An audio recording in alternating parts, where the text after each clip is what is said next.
ว่าเห็นนั่นก็เห็นหลายอย่างแต่พอคิดหลายอย่างเนาะพอคิดได้หลายอย่างเอามาเบิ่งแล้วถ้าว่าเสียธุรกิจคนเราเขาไปอยู่ตามประเทศตายอย่างเดียวตายได้เพราะว่าประเทศเขามันจะเลิศแล้วมันพัฒนาแล้วประเทศถ้าที่ว่ามองหาเงินจริงๆนี่อยู่บ้านเขานี่เหมาะเลยมันมองหาเงินหลายถ้าที่ว่าเรื่องขายปุ๋ยกับอยู่ล่านี่เหมาะแห้งถ้าไปต่างประเทศยากเลยเพราะว่ามันต้องมีคนตกสลากที่นี้จะอยู่ได้เอายังไงซะน้องที่บ้านเขาไม่จะโกศลไปเลยการไปการมาเขาทำไว้แต่บางคนเล่าเขาหนีซาได้หมดตายจากฝั่งอื่นเนาะตายจากประเทศอื่นได้เหยียบที่แผ่นดินเพิ่มอีกหูจักกระบอกมันคือต่างประเทศเอายังไงซะถนนก็ดีเลี้ยงวัวฟังเล่าเขาตาแง่แต่บ้านเขาเป็นของหาเงินดีที่สุดเลยเขาสิกาขายยังแล้วแต่เขาสามารถเขาในเงินคนไหนแต่ก็ต่างประเทศก็ได้เลย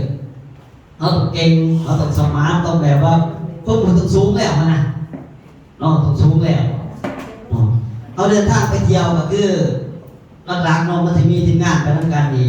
ไหวพาไหวเก่าเขามีเลยน้องเขาพันยาพายุเข่าพัดกระเซ้าอย่างนี้นะเมื่อก่อนมันมีเด็กเมื่อก่อนพายุก็ได้เข่าเด็กแต่ว่าไปนี่ท่านเคยทอดจานให้ได้นุ่มจะได้นุ่มขอครูบาอาจารย์มาซอยเคยสุ่มกับนางโปรตีอยู่กับหลายคนกับนางโปรตีเพราะมันเป็นอย่างมันผักสิเด้เขาบอกกันว่าธรรมดาแต่เขาไปสัมผัสเองเขาสิยากคือกันเขาไปเจอเองก็บอกกูซื้อก็ปล่อยว่างแต่ที่กูซื้อกินแบบเนี่ยขึ้นโยกมันรุ้นมันเป็นชีวิตยังไงนะเพราะว่าอยากก็อยากกระเซ้าเพราะเหตุแต่มันระดับโลกไปเลยมาตรฐานไปเลยเนาะทำลำนักใหญ่จะไปโตนมาเลยแต่พอเข้ามาขึ้นเพียงแต่8 คนเท่านั้นเองธุรกิจด้วยกันนะที่มีธุรกิจต่างๆด้วยกันคือระบบเที่ยวเหตุทำแบบเทียบกันนะเขาก็มีระบบของขับมีหลายอย่างแล้วเพราะฉะนั้นเราอยู่ในจุดนี้ไปธุรกิจค้าขายการเมืองเย็นนี่ยังไงทุกคนได้ไปนั่นแหละจะไปเที่ยวทางประเทศก็ที่เปิดโลกเปิดโลกเปิดความคิดเพราะว่าเขาดูเที่ยวบ้านเขาเห็นแต่บ้านเขาเนี่ยเขาผมเขาจะไปเปิดความคิดเลยอย่างนี้เราไปเที่ยวเนี่ยอีกประเทศอีก3 ประเทศใครจะไปเนาะ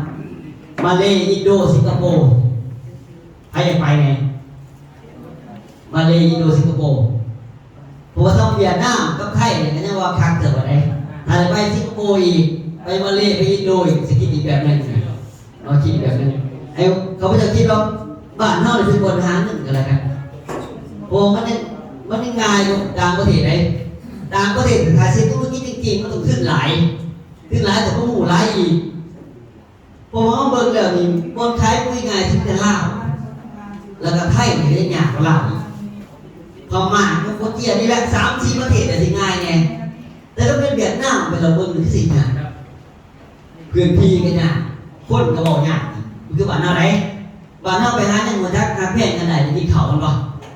ไปต่างประเทศก็ได้เลยบ่มีเงินจะตายอย่างเดียวเขาจะประสนอะไรจะประสนคือบ้านเราเพราะฉะนั้นถ้าว่าสิ่งทุกที่แบบว่าเห็นนี่เป็นบ้านเราเหมาะเนี่ยเหมาะที่จะเห็นแล้วเขาไปสมัครไปหาพ่อหาแม่ได้หัวจักหาแพงได้ขายของได้เบาได้ดึงคนได้ส่วนคนได้ถือว่าง่ายเราเขามาเบิ่งยังไงที่เขามาประเทศเรามีแต่ระดับแบบนักธุรกิจจริงๆประเทศอีลีเขาบอกเทศทำจริงกระทึกหลายมหาศาลมีบ่อะไรคนอยากไปขายอยู่เวียดนามมีบ่เมื่อก่อนสมัยก็ขายมากต่อไม้เบอร์ 1บนธรรมดาเลยไปอาเซียนคนใดประเทศตัวจะเขายังบ่หลอนเนาะนี่ขายบ่หลอนเราเมื่อก่อนด้วยกันมันจะมีคนไทยมาเล่าได้ที่มันจะไปเวียดนามได้จะไปที่ไหนแต่ได้ยังมันต้องใส่ขึ้นหลายตัวเก่งสมควรอะไรเก่งสมควร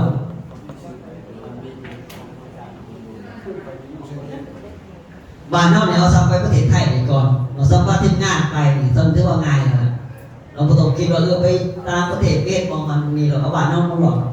มันก็จะตลาดขีดปักซองยังกวางได้ยังกวางไหลพอปุ๋ยเก่ากับสินนั้นหนูเฮานี่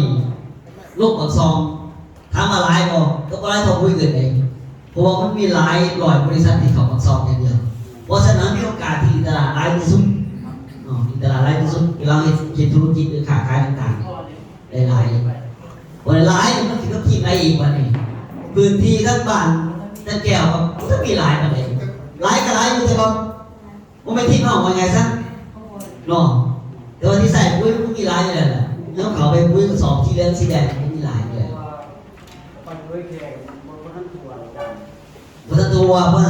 โอกาสเฮาสิดินตลาดมันสูงแห่งมีหลายแห่งเพราะฉะนั้นทุกคนที่อยู่ในที่นี้เมื่อเข้าใจแล้วมันบ่มีหยังดอกเราแค่ลงมือเฮ็ดสิไป10ประเทศมาก็เห็นคือเก่าเฮ็ดแต่ว่ามันก็เปิดวิสัยทัศน์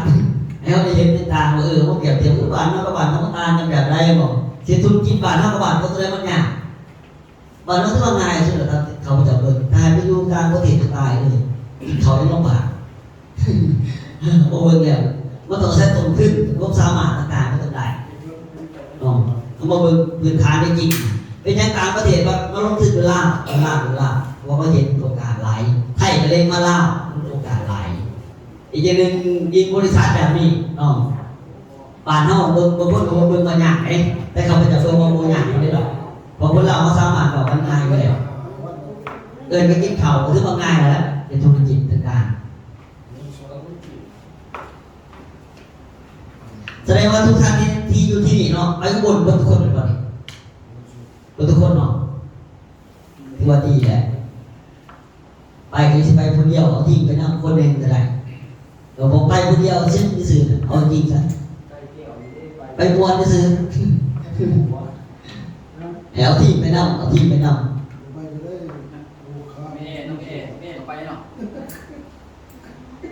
หาคนไปนำไปคนหนึ่งกลับมาพอได้บอกธุรกิจไปต่อมันจะไปต่อได้มันจะโปรเสียเวลาโปรเสียเงินอันนี้ว่าจริงเลย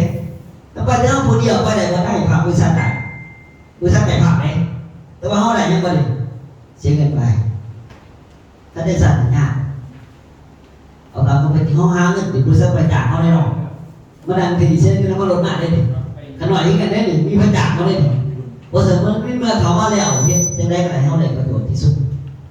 โอ้ท่องเที่ยวเขาให้ฟรีเขาก็ต้องไปฟรีเจ็ดบรรดาหรือเคยจะสิอันละคนบ่สิไปใช้ไปพัทยาบ่ก็ไปมันได้หาคนสื่อมือสองคนก็ได้ไปฟรีบ่ก็ได้ไปฟรีเขาก็เอาตัวนี้ซะสมมติว่านะที่เขาไปจ่ายเงินได้เนาะเพราะฉะนั้นระบบประเทศเราเพื่อจ่ายเงินให้เขาเราก็เอามากก็ซื้อไว้ตามระบบอย่างนี้เขาก็เสียไปตัวเสียเวลาเสียเงินเพิ่มพิษกับพ่อกับแม่เลิกกันดีก็มีบางคนมาถืออะไรว่าอะไรผู้สาวตายบอกว่าพิษกันแต่จะคนทางน้องเป้าหมายคือ80คน80คนเต็มเลย58คน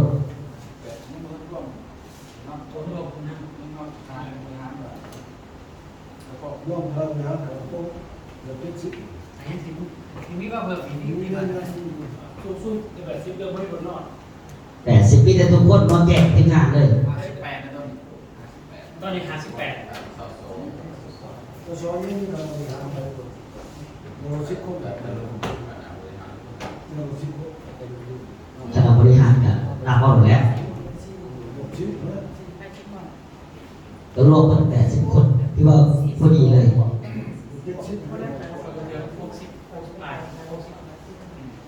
เขียนแล้วตุ๊กสามตัวมีแต่รายการท่องเที่ยวต่างๆเราใช้คนหลักก็คือที่บอกถึงเลยซะนั่งรถตู้นำพาไปเที่ยวแล้วก็ถ่ายโม่ต่างๆในคนหลักเลยที่นำพาไป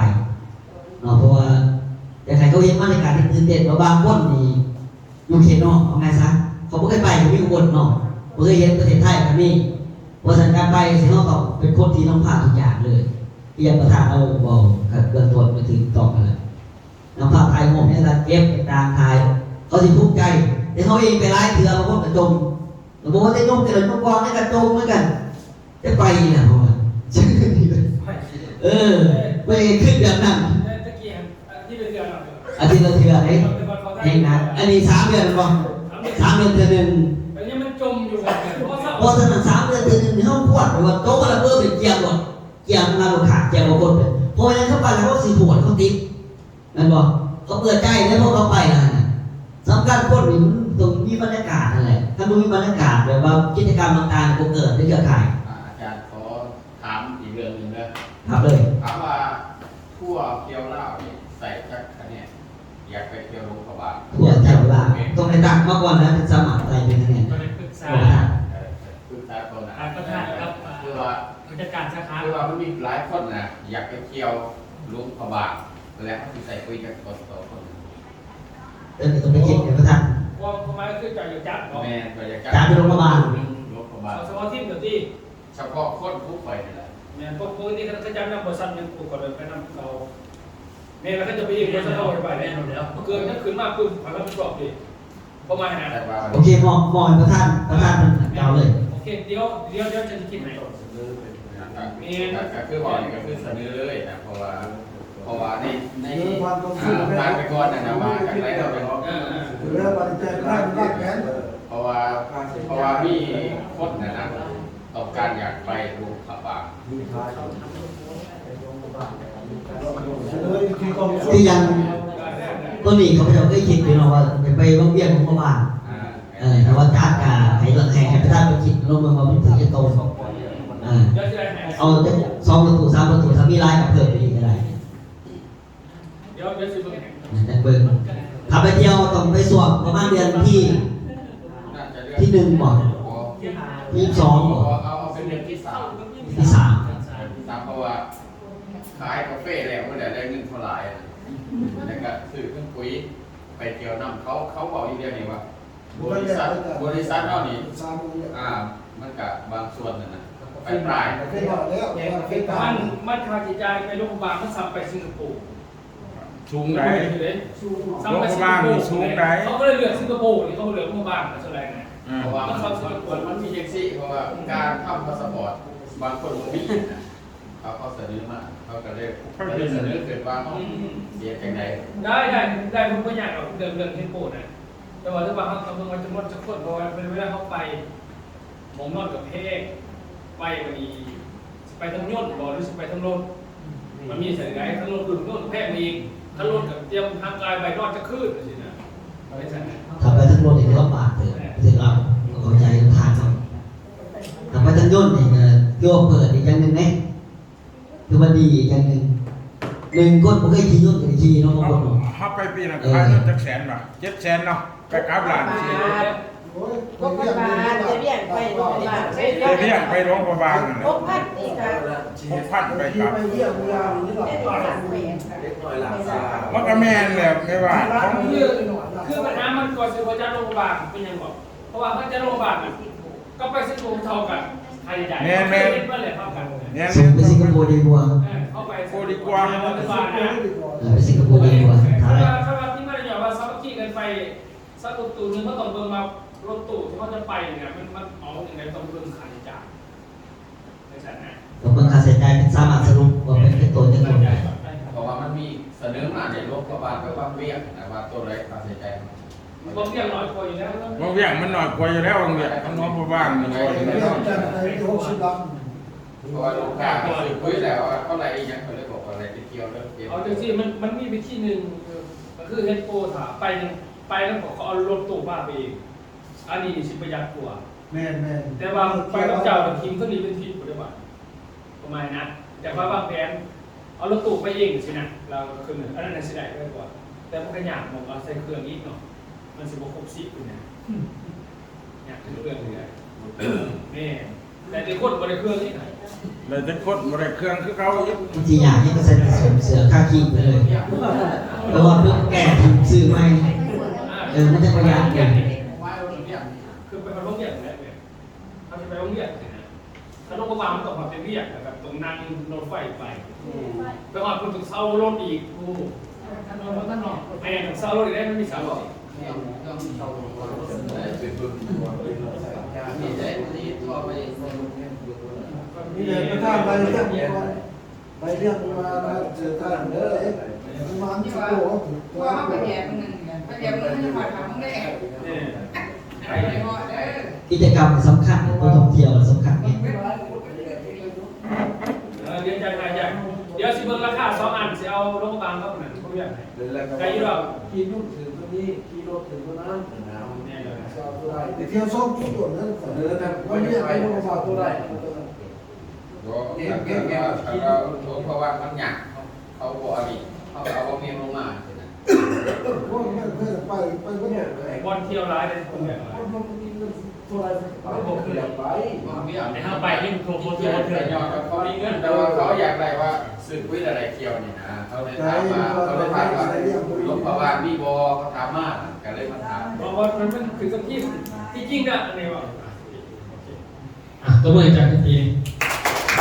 ที่ยิ่งแบบในที่ทางให้ตัวระบบอะไรเรื่องปีนาเนี่ยที่เนี่ยที่กระทำรวมพลกันได้เรือสำนักคลิปปีนาที่ยังคือทีมทำรอบนะครับเขามีทีมของเขาทุกคนเขาที่จัดคอร์สเขาอีก BTC กับเขาอีก5 คนเขาสอนที่อื่นบ่ให้เขาพวกนั่นแสดงว่าเป็นทีมเก่าพวกเขาแหละเขาจะปล่อยทีมบอลกันแล้วแต่สินะBTC ของเขา STP ของเขาเบอร์ PG ก็บนของเขาโต้ใครโต้แต่เขาเองในสนะบริพิษในเรื่องบริษัทภาษาเมื่อกี้กันคอยบริหารโปรเจกต์สมาชิกกันพอให้โปรเจกต์เช่นของไปของเราคอยไปซอย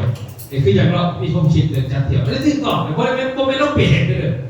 แปลงเทศแบบจริงๆมันต้องขึ้นถึงผู้ใดก็ตามนะคนเราเองอย่างเดียวคือเป็นตัวที่มันจะคนทนได้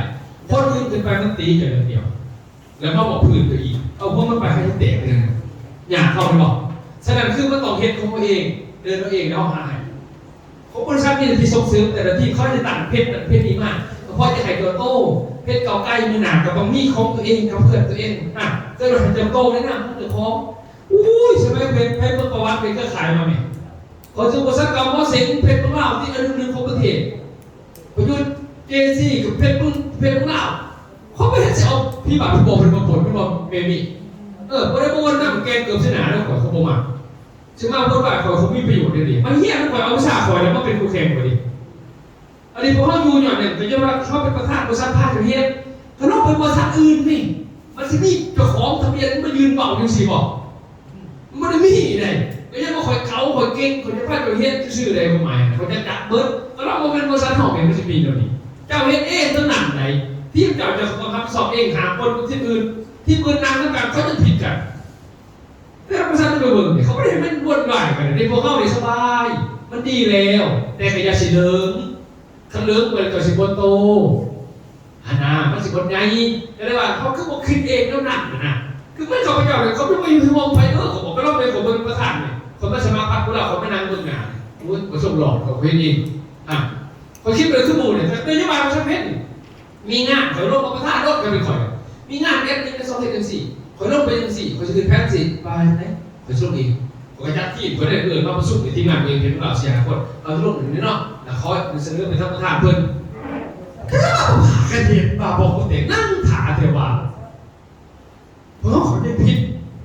ปโตกันได้ดีที่เขาได้ซ้ำดีอย่างว่าบริษัทเขามันพาเห็นสื่อไหนอย่าให้เขาใจตัวหนักเนาะเดี๋ยวระวังเขาลองเก็บน้ำบอกให้หนักกันตอนนี้เขาพยายามจะตกแต่งสันสามเด้อสันสามนี่สิขันแบบนี้กันนะราคาสีเห็นเป็นเอาโต๊ะแบบนี้โต๊ะแบบนี้ยาวๆประมาณ2 โต๊ะพอกันก็เทียบเลยแล้วก็เอาตังออกเพื่อเนี่ยให้ได้สตาร์นึงก็ดีก่อนให้ได้ไฟสตาร์เข้ามาหลายๆของนั้นจะเป็นของประจำการของสตาร์กรรมการต่างๆบริบทบ่ายในของนั้นจะเป็นของเฮียนของบริหารนั่นเองแล้วก็จะเอานี่แล้วก็พวกที่คืนนี้ผู้ได้คืนสตาร์แล้วเด้อนี่เด้อที่ยังผู้ได้บริเป็นบริหารบริเป็นผู้ร่วมก่อเจ้าก็ต้องคืนบริษัทนะเจ้าเป็นสตาร์1 2 3ขึ้นมาเดียวเนี่ยเจ้าเขาเล่นเซนพิโรดเนี่ยเล่นใส่ตำแหน่งคุณวุฒิผิดเลยเขาจะบอกความหมายว่าเป็นที่เป็นคนว่าเขาไม่ได้ใส่เสื้อแดงแข็งขี้หรือเสื้อบริหารขี้เสื้อพวกนี้เขาให้คนเห็นเบียดตามหน้าที่ให้เจ้าเห็นว่าใดเจ้าเขาบริใส่เขาจะบอกความหมายนั้นหันหน้าเข้าหมายบักเสื้อพวกนี้มันก็เป็นตำแหน่งแล้วนะมันตำแหน่งเจ้าในเงินจับคู100,000เจ้าก็ขึ้นแหละเจ้าขึ้นก็ไปเบิ่งผังเจ้าของที่มันปิงปองคือเซเว่นนะเห็นเอาคะแนนเข่าที่อันอุ้ย10 ปืนขึ้น100มันก็บ่ออกรวยโอ้โหโป้ดอกตายเลยมันสนใจเนี่ยเรื่อยจะถามเบิ่งเด้อถ้าเจ้าเชื้อชาติแบบนี้บริษัทเขากำลังปั่นอยู่นี่ที่บอกให้ผับเลยบริษัทเขาเสียปั่นพวกนี้ขึ้นมา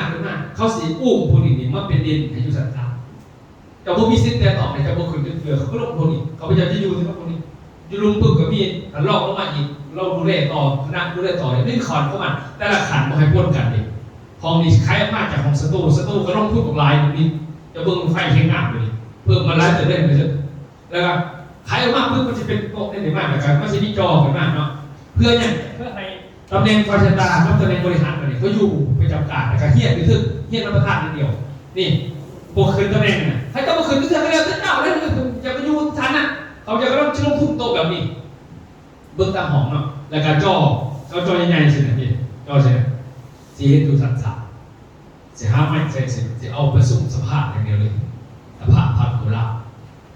แต่ว่าขั้นโมเมนต์ตำแหน่งสตาร์แล้วก็ไปบริหารอยู่ผมให้ขึ้นจนถ้าขึ้นแต่ยังอันนั้นซื่อๆไล่โซนถามมีคิวถ้าไม่มีคิวแล้วก็เอาไปพอเดือนนี้เดือนหน้าเดือนเขาจะมีแผนนะอันนี้หนึ่งมีแผนเรื่องของการเอาพรีเซนเตอร์กาแฟเอาสิมาถ่ายทำพรีเซนเตอร์สันๆเองเอาต่างๆเช่นกับเมียนกับทุกคนนั่นยังไล่โซนเรื่อยๆยังจะมีนั่นนาขายดีๆต่างๆคือยอดต่างๆต่อไปเฉลี่ยเดือนคิวไล่โซนเด็กมันจะมีตอนนี้เขากำลังอินระบบก่อนนะแล้วเสื่อมพวกที่ได้กับท็อปเด็กพวกท็อปเด็กเคยติดอันดับฮับขึ้นนะเขาเสื่อมมากออกรายการตอนนี้กำลังให้ทุกท่านเบิ่งก่อนไปเห็นที่ไหนนะสังเกตกันไปเรื่อยๆประมาณน่ะนี่มันจะเป็นห้องแบบนี้อยู่3 เท่ามีตังมุนหมดเลยแต่ตังประธานก็จะเอาใหญ่ๆไปเลยเอาใหญ่ๆไปแบบมุนสูงจะขาหลังตามมาสุดนะแต่ว่าตัวนี้อันนี้6 ล้านป้าย3 นะเป็นหินอ่อนแท้หินสุขภาพหินเย็นอันนี้เป็นเคยปีเสียบนมังกรได้บางคนว่ากระป๋องโมเมนต์ด้วยมันกระป๋องพวกนี้ปีเสีย เกิดมาแล้วเราเลยลูกไหน4 ล้าน7 3 ล้านหาเงินน้อง4 ล้าน7เงินน้อง อันนี้เพราะว่าเขาจะเคยไปหลอกก่อนเนาะเคยสัญญากับเพิ่นดิปกติที่เขาจะไปกราบพระแบบนี้พระแม่คงมีองค์ยังไงอยู่แค่ทะเลแต่นี่บ่ได้ไปเพราะว่าพยุงลงยังบ่ได้เนาะลงยังบ่ได้ลงรถเนี่ยเบิ่งก็งามคือแต่บ่เห็นน้องคนก็แต่ว่ามันยังมีวันเที่ยวให้ไปอยู่นะเคยไปขอพรเพิ่นตลอดก่อนว่าถ้าว่าข้าพเจ้าเนี่ยมีสำนักงานเขาจะของเองเนาะได้สำนักงานของเองอยู่ปักซี่นะจะกลับไปสู่เวียดนามแล้วก็สิอัญเชิญเพิ่นบูชาเพิ่นมาองค์นึงแต่บ่ได้ซื้อธรรมดาเด้ออันนี้มันเป็นหินหินอ่อนแท้เลยบ่แม่นเป็นซื้อเด้อผู้บ่ซื้อบ้านเฮาใจบ่ได้ต้องได้รับเกือบ10 ล้านขึ้นไปสินะไปเอาเพิ่นมาก็เลยไปรอบนี้ก็ได้เลือกเอาเพิ่นมานำก็เลยว่าไปบรรลุตามเจ้าของตามไว้นี่คือแผนเคยตั้งแต่ก่อนโควิดผมไปสัญญาไว้ไปขอไว้แต่ก็บ่ได้ไปเลยไปรอบนี้ก็ได้มาเลยนะก็เรียกว่าสภาพไปอยู่ของการยูรุมอีกที่จะต้องแต่งของยูรุมอีกทีนึงแล้วก็ใส่เพลงแต่ในคนยิงนี่ย่ำกระเสาเขามาเขาจะเปิดเพลงในคนยิงเดี๋ยวนี้ของรูตกแต่งยูรุมแบบมากที่มีเพลงเบาๆเพลงกุศลแต่คนยิง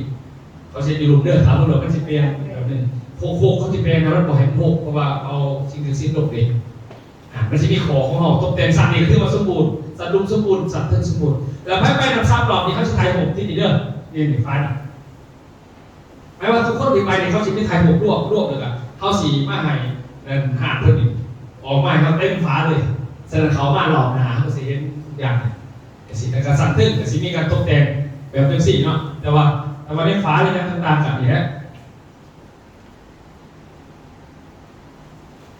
นี่เดี๋ยวนี่ฮะจอในเบื้องจอเลยว่าจะเป็นจอใหญ่สักนิดอยู่ไทยกับเบื้องก็เลยจะเสียที่ไหนหาคนเอาเขาไว้เพราะว่ามันโบเพศเด็กมันอยู่ประมาณ10ไปละมันบอกซื้อตัว17นะแล้วก็มี17,990 บาทเนี่ยมันใหญ่สักนิดเลยโตเอาตะนอกไปไทยลงไปดิเพื่อนแล้วเขาไปรัดสูตรดีนะทำนะวันมาซื้อมาเช็ดคือว่าโตคำทึ่งตัวนี้มันเอาไปอย่างซื้อไม่เนาะซื้อไม่พอเขาสตางค์แบบมุนรถออกเพื่อสิแล้วก็เอาจอใหญ่มาวางเซตเป็นสันถาแต่ก็เป็นวันประชุมของอันนั้นสตาร์ก็บริหารขึ้นไปมีสิทธิ์อยู่ข้างบนเอาเสียเนาะเอาแบบนี้เนาะต้องแต่งเสียเนาะนี่แหละก็จะเป็นสิถ้าจำได้แบบโมบี้ยังถึงเขาจะบอกเลยผมเห็นจริงไงว่าเขาจะไม่ได้บอกเลยผมเห็นเสียดายเท่านั้นเขาเมื่อไหร่ไม่ย่อฉะนั้นมันจะรู้ราคาพันกว่าเราไม่พอเข้าไหนแล้วในบรรดาบริษัทเครือข่ายเทคโนโลยีของนะของเขาขาดสุดในปัจจุบันดีพอตอนนี้ดีเนาะมาเตรียมเด้อทุกท่านคือเจ้าของใส่ระบบพวงกันท่านก็เป็นสมาชิกสื่อในทรัพยากรเดี๋ยวเขามาถ้า าทุกคนมีบทบาทดูนี่นะครับเนาะบริษัทหันทุกคนแต่ว่าให้อยู่ในขั้นตอนมันเนี่ยแล้วนี่เขาจะสมัยไปเฮียนถ่ายทำเขาจะไม่เห็นแต่เขาเฮียนมากเลยทุกคนเฮียนมากนี่เขาไปเฮียนกรุงเทพมหานครบอกพวกมือนี่ยังได้ยุติธรรมเพจตัวนึงเป็น100,000 กว่าบาทอย่างนั้นตัวหน่อยโลกแหลกนะตัวนี้จะได้2 โตเดี๋ยวต้นข้าวนั่น เป็นนี่แหละต้นนี้ทำต้นนี้100,000 กว่าบาทต้นนึงแต่ว่าเน็ตเขามันดึงบ่ได้นะครับเสียค่าตัวพิมพ์หอยสักนี่ก็ได้นะจาก2 โต2 มุมเวลาเขาถ่ายผ่านโปรแกรม OBS มันงามไหลชดออกแบบขาดเลยนี่นะผ่าเคี้ยวผ่ายังก็เซ็ตเป็นสันสาของสตูดิเนี่ยเฮียนมากคะแนนระดับเราจะไหลชดต่างๆในข้อสมุดเนี่ยโอเคเนาะต่อไปกับสิ่งที่รายการประจำเนาะทุกวันเสาร์กับเป็นทดลองเป็นพิธีกรน้องเอิญผู้บริหารต่างๆมาสัมผัสเองมาสัมผัสของคณะอาจารย์ต่างๆมาสนทนากันออกเนาะส่วนทุกวันเสาร์เป็นเขาจะออกคนเดียวต่อไปนั่นดิจะบ่มีวางเพราะเขาจะถอยในการลงพื้นที่เขาเป็นคนลงเลยจากนี้ไปจะหน่อยลงไปเรื่อยๆพอจะคำที่ชื่ออยู่ของการเนี่ยคนลงทุกวันเสาร์เขาจะมีประจำพวกรายการซีโอท็อปแล้วก็ทุกวันอาทิตย์จะเป็นรายการของตลอดเกินแล้วทุกวันอังคารจะเป็นรายการของสติแต่ว่าสติตอนนี้เมื่อวานผมคิวคนลูกหลายแล้วก็เดือนนี้จะได้วันอังคารว่ากันแค่ตื่นนะสติจะเป็นรายการหนึ่งแล้วก็เอานักขายดีเด่นมาออกเองแล้วก็มีทุกวันศุกร์ก็เป็นทวิววันนี้ผู้ได้สิเป็นดำเนินรายการจะต้องวันมาแล้วก็เจ้าต้องเป็นผู้คนที่บอกได้เนี่ยแต่ภาคหน้าเขาหน่อยว่าเห็นผู้ได้ซื้อจะคล้องขึ้นมาคือเขาจะบอกเฟซบุ๊กจะคล้องยังบ่มีปัญญาเพียรจะคล้องด่าได้บุกมีอนาคตเหมือนกันนี่คือเนาะใครเกี่ยวมากน้ำร้อนสุดท้ายเราสุดท้ายแบบนี้นี่มันเห็นแต่นะมันพ่อตายสิพี่น้องบอกแบบตรงๆมันเห็นได้เป็นประชุมมันสนใจเนี่ยแล้วก็จะให้ผู้ย่อวันนี้ก็เอาไปเขียนผมก็ตายแล้วเชื่อกันเขาเรียกที่นี่มันพ่อสิ่งนี้ยังเกิดเขาเอาคนอื่นมากเลยเขียนเอาเพิ่นเบิ่ง2 ประเทศไทยเขาจะว่าดังเพื่อเอาจับไม่บอกจับพีจะลุมมาขูดฝรั่งเขาหนักว่าเอาเลยหรอ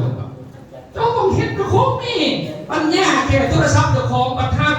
คอยเมื่อเคยเห็นใครจับมือถือเลยเราเห็นจะจับทุกคนแต่กันเสียข่าวอย่างเดียวคนไปเห็นว่าเขาไม่มีทักษะนะเห็นผมเป็นคนก็เคยเห็นคอยสังเกตมา3 ปีก็มีมาทุกคนก็เบิ้งทุกคนก็ขึ้นกับบริพัตรแต่เจ้าไหลสลัดกับสิ่งที่สร้างชีวิตจะเป็นสิ่งที่แบบพี่บอที่นี่พิษกันแล้วก็ด้วยมันโปรตีนเอาลงกันคือโปรตีน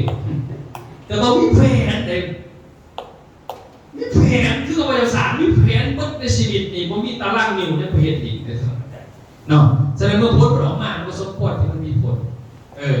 เอาเนาะเดี๋ยวจะได้ทะเลาะไปสรุปจำนวนอันนี้คือรายการกันเด้อเริ่มหัวใจคือที่ยึดที่การขายได้ชื่อเด้อกันเด้อถ้าเฮามีสินค้าขายได้และมีกำไรธุรกิจนั้นจะมั่นคงเพราะเป็นธุรกิจที่บ่ขัดต่อความเคยชินของสังคมเป็นยังไงจะรังเกียจธุรกิจเครือข่ายเพราะเขาบ่เชื่อว่าเป็นไปได้พอจะไปสู้กันรวยบ่มีนี่มันต้องขายได้มันจะรวยไม่รวยนั่นล่ะคันอยากรวยเฮ็ดจะสิรวยแม่นเอาเงินจากกระเป๋าคนอื่นใส่กระเป๋าของใดเกินมันรวยคันเอาแบบผิดกฎหมายเขาเกิดมาเขาคุกคันเอาไปถือกฎหมายเขาเอิ้นว่าเข้าในสลักราคาขายแต่ค่อยได้มากบัดนี้การจะเอาเงินเข้ามาจากคนอื่นเขาจะเฮ็ดคนเดียวมือจะของคนเดียวนี่เจ้าก็รวยซะเฮ็ดจนเมื่อยก็ได้ที่ซ้ำด้วยได้บัดเครือข่ายก็ได้ผลิตมือหลายมือยกกระเป๋าคนอื่นเขาพอเจ้าของบัดเจ้าพานมากเจ้าบ่ได้สร้างเครือข่ายไปยกกระเป๋าคนอื่นเจ้าสร้างเครือข่ายมากเฮมันได้ยอมเจ้าเอามาต่อที่ก็ได้เขาสิไปยาดิกูไปมึงกันไปถ้ามึงไปได้ไหมเป็นอะไรคือเจ้าโจกคนเดียวแม่นบอก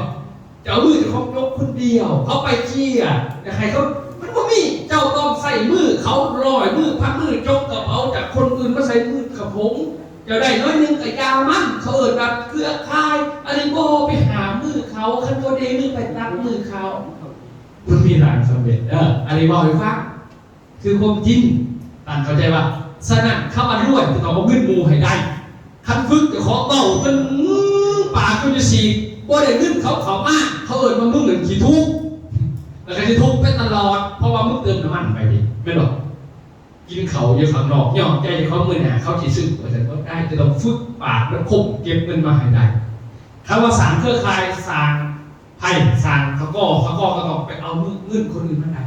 สางเขาก็แบบบอกกันว่าสางเข้ามาเข้าไปจะคอยได้แสดงว่าเจ้าสางคนหน้าเป็นกำไรจากมือเจ้าไม่รู้ว่าแม่คือตามเรื่องที่บอกเรื่องธุรกิจเนี่ยป่ะเห็นว่าเขามีเงินเขาคิดต่างเลยแต่เขาไม่ได้คิดคือสิ่งไหนเขาคิดลายคนนั้นเขาคิดละเอียดพอคือขนอยในคิดละเอียดมากๆเลยเพื่อเป็นห่วงเรื่องคิดนี่นะแสดงไทยเขาจะว่าอยากได้เงินจากรวยเขาเอาเงินมูมาให้ได้ถือกฎหมายถือขาดขาย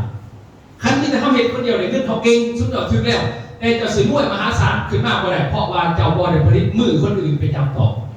ฉะนั้นการหาเครือข่ายคือต่างๆงอกกรรมสิทธิ์ไห้งอกให้เขาเห็นไปโดดไม่ว่าเขาผลิตมืออะไรมือแต่เขาพระเจ้าโบคงค้นเป็นภาระแล้วก็โบยิบขึ้นมาได้ลำขาด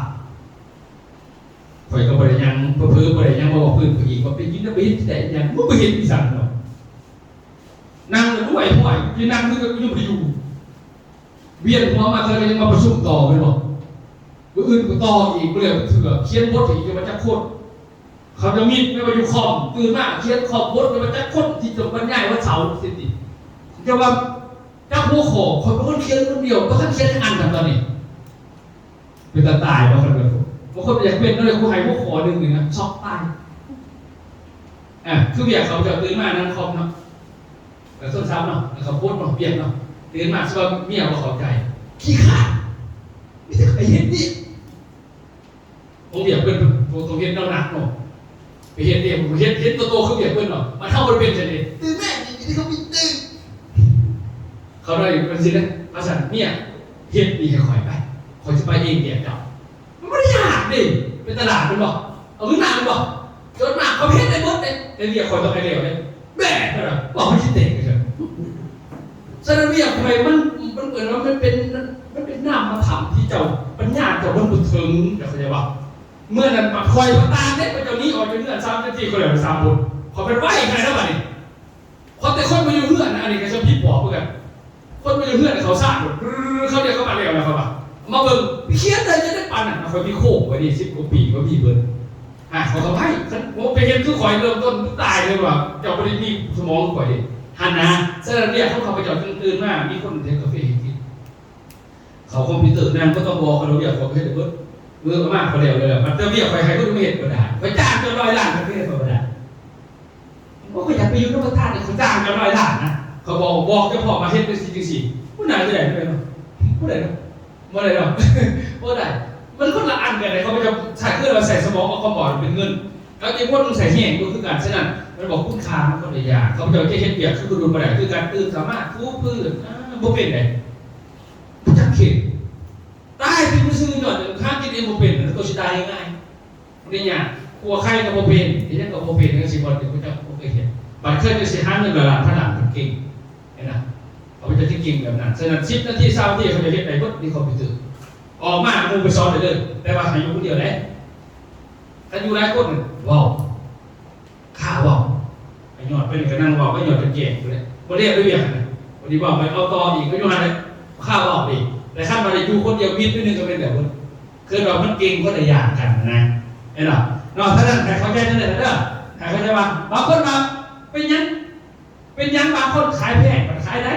บัดในขณะที่บางคนนี่ขายถือก็ยังไม่มีไปซื้อแปลกป่ะ